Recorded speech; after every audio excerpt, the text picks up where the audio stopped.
5,000 soldiers, dozens of fighter jets, one giant warship. All of them just arrived near Iran. This happened on January 26, 2026. The ship is called the USS Abraham Lincoln. It's longer than 3 football fields. It runs on nuclear power and never stops for fuel. And this wasn't a routine deployment. This was a warning, a loud one. It didn't come alone. 3 more warships came with it. Together, they carry over 168 missiles. So why did America send all this power to one place? Because something terrible is happening inside Iran, and the whole world is now watching. This carrier isn't a gun. It's a loaded question floating offshore, and Iran doesn't have a good answer. Not yet. Maybe not ever.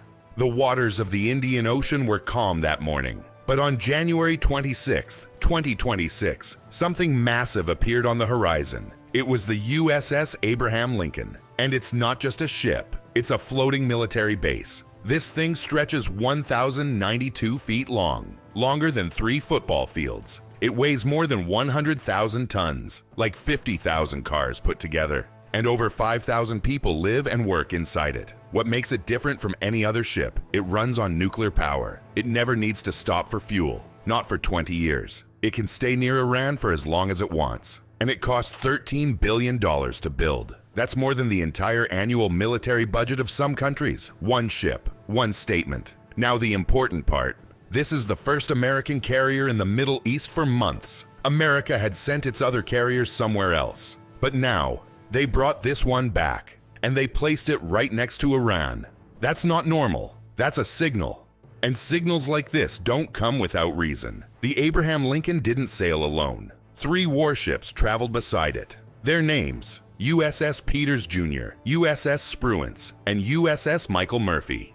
These are guided missile destroyers, and together they carry 168 Tomahawk cruise missiles. What makes these missiles terrifying? Each one can travel over 1,000 miles. It flies low, close to the ground, so radar can't see it. And it hits its target within 10 meters of where it's supposed to land. That's not a guess. That's pinpoint accuracy. That's a weapon designed to end threats before they begin. Now do the math. 168 missiles, all aimed and ready. Each one carries 1,000 pounds of explosives. They don't launch one at a time. They launch together, from different directions. And even the best defense systems struggle to stop them all.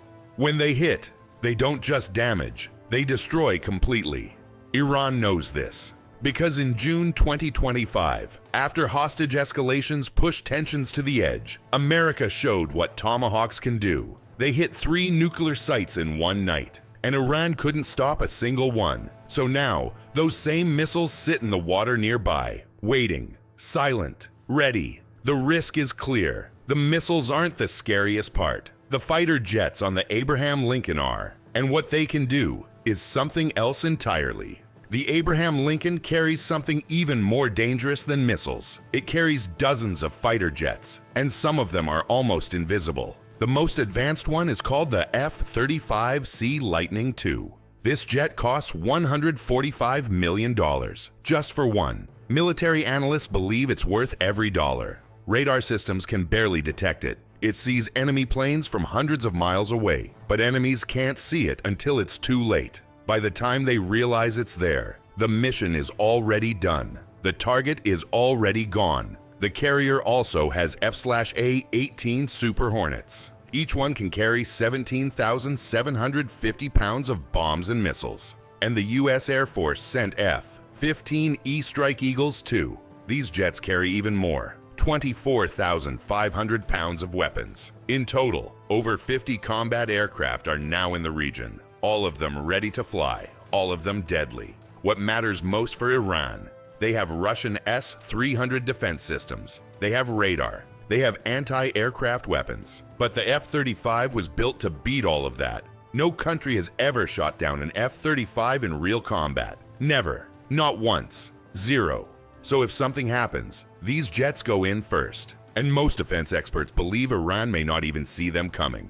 By the time alarms sound, it's already too late. Let that sink in for a moment. To understand why America sent the carrier, we need to look inside Iran. In late December 2025, something broke. The economy collapsed. food prices went through the roof. The Iranian currency lost most of its value, and ordinary people couldn't survive anymore. While governments threaten each other, ordinary families inside Iran are just trying to survive the night. Parents wondering how to feed their children. Young people wondering if they have a future. So they did something dangerous. They went out into the streets. They protested, and the government responded with deadly force. The official number from Iran? 3,117 deaths. But human rights groups found something different. They counted over 6,126 deaths. That includes 86 children. And leaked reports from inside Iran suggest the real number is worse. 30,000 people, gone in just 1 month. Erased, silenced. Iran shut down the internet, and for over 4 weeks. No videos, no news, no proof getting out. They wanted the world to stay blind. But the truth leaked anyway. Medical workers said people were shot while running away. Some were hurt in hospitals, and then hurt again by security forces. On the same day the Abraham Lincoln arrived, Iran made a move, not a military move, a message. In the center of Tehran, they put up a giant mural. It showed an American aircraft carrier, and above it, dozens of missiles raining down. Below the image, a message in Farsi. It said, "The regional assets are monitored by our capabilities." They wanted their people to see strength. They wanted the world to see defiance. But that mural tells a different story. If Iran were truly confident, they wouldn't need a picture. They would stay calm. Instead, they raised their military alert level. They told their allies in Iraq, Lebanon, and Yemen to get ready. Most analysts see that as fear disguised as strength, loud words hiding quiet panic. And Iran faces an impossible choice. If they do nothing, their people think they're weak. If they attack, America hits back 10 times harder. So they're stuck. All they can do is talk loud and hope America backs off. But America didn't back off. The carrier stayed exactly where it was. Reporters asked President Trump a simple question. Why did you send the carrier? His answer was short, but powerful. He said, "The vessels are positioned for contingencies." Then he added, "Perhaps we won't need to utilize these capabilities." Let's break that down. Contingencies means just in case. It means we're ready. And if something happens, we will respond. That's not a promise of peace. That's a warning. And warnings from America carry weight. Trump also said something else. If Iran executes the protesters, they arrested. His response will be huge. He said it will make the June 2025 attacks look like peanuts. And that's not an empty threat. In June 2025, American jets and missiles destroyed 3 nuclear sites in one night. Iran said they would fight back hard, but their response was weak. Just a few missiles at a base in Qatar. So Trump learned something important. Iran talks tough, but doesn't follow through, and now he's using that knowledge. He's pushing harder than ever. This strategy has a name: maximum pressure. Show your power, make the threat clear, and force the other side to back down. Because once you threaten publicly, backing down becomes harder than attacking. What if Iran doesn't back down? Then Trump has to act, or look weak. And he's already preparing for that scenario, because he didn't just send attack weapons. He also sent defense systems. Take a breath, because this is where it gets heavier. The Abraham Lincoln brought weapons to attack, but America also brought something else: weapons to defend. They moved Patriot missile systems to the region. They also sent THAAD systems. These are not for attacking Iran. These are for stopping Iranian missiles. And that tells us something important. America knows if they strike first, Iran will hit back. So they're getting ready for that moment. Think of it like wearing armor before a fight. You're not planning to get hit, but if you do, you're protected. That's what these systems do. They watch the sky, they track incoming missiles, and they shoot them down before they land. The concern is real. Iran has over 100 missiles that can reach American bases, and no defense system is perfect. If Iran launches dozens of missiles at once, some will get through. That means American soldiers could die. Even if America wins the fight, there will be a cost. And that's why this situation is so dangerous. Once the first missile flies, people on both sides will get hurt. There's no clean version of this. There's no painless outcome. War never works that way. Now, something surprising. America's closest friends in the region, Saudi Arabia and the UAE, are not cheering. In fact, they're worried. You would think America's friends in the region would be happy. Saudi Arabia, the UAE, Kuwait.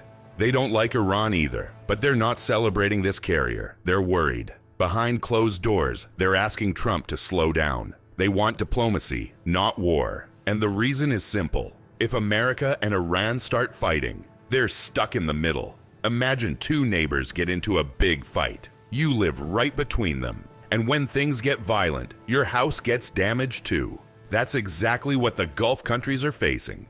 Iran has missiles that can hit their oil fields, their cities, their airports, and the Strait of Hormuz, where 25% of the world's oil passes through, could get blocked. If that happens, gas prices everywhere go crazy, economies crash, people suffer, global markets feel the shockwave within hours. Nobody escapes untouched, so these countries are begging for peace. But they need America for protection. They can't tell Trump what to do, so they're stuck, hoping for the best but preparing for the worst. Now let's talk about the worst. If America does attack Iran, what would that actually look like? Military planners have already mapped it out. If America attacks Iran, it won't be slow. It won't be simple. It will be fast, coordinated, and overwhelming.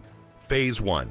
America launches cyber attacks. Iranian radar goes blind. Their communication systems stop working. They can't see what's coming.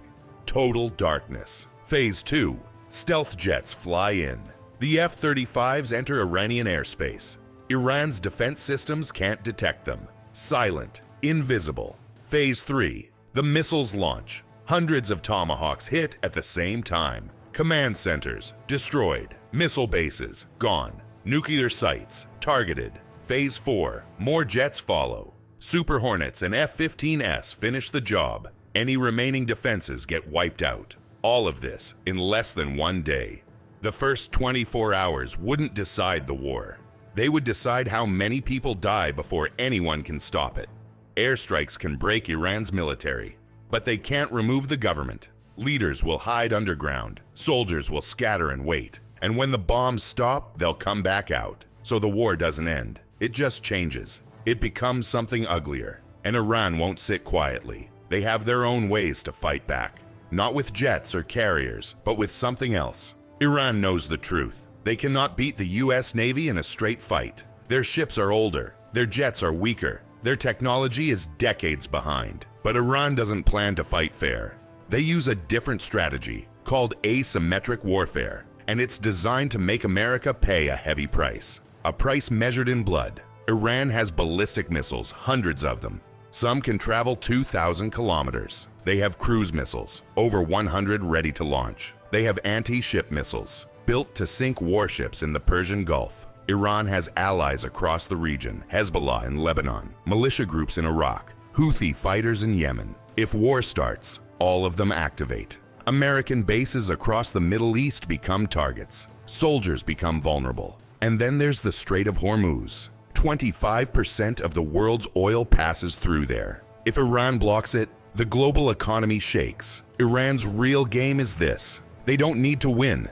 They just need to make the cost so high that America thinks twice. And in June 2025, they showed they're willing to hit back. They launched missiles at a US base in Qatar. It was a warning. So will this turn into war, or will both sides step back? Thousands of American soldiers just arrived near Iran. They came on the USS Abraham Lincoln, one of the most powerful ships on Earth. They brought dozens of fighter jets, 168 cruise missiles, and technology that Iran cannot match. This is not a normal military move. This is a message. America is telling Iran, the world is watching what you do to your people. Change your behavior or face the consequences. America doesn't want war. They want Iran to back down without a fight. That's why Trump said the carrier is there for contingencies. But everyone understands what that means. If Iran keeps killing protesters, if they execute the people they arrested, if they cross the line, then those jets will fly, those missiles will launch, and Iran's military could be crippled in hours. But even then, the government won't fall. Leaders will hide, soldiers will scatter, and when the dust settles, they'll return. So this moment is about choice. Iran must decide, change now, or face fire later. The Abraham Lincoln sits offshore, watching, waiting, patient. And once power is this close to the trigger, who blinks first? So now you know the full story. 5,000 soldiers, dozens of fighter jets, 168 missiles, all positioned right next to Iran. This is America saying, we see you, we're not leaving, and we're ready for whatever comes next. And Iran, no matter what murals they paint, knows the weight of that gaze. They feel it every second. The carrier holds its position. The world holds its breath. Will Iran change? Or will the missiles fly? Comment below. What do you think happens next? And subscribe, because this story is far from over.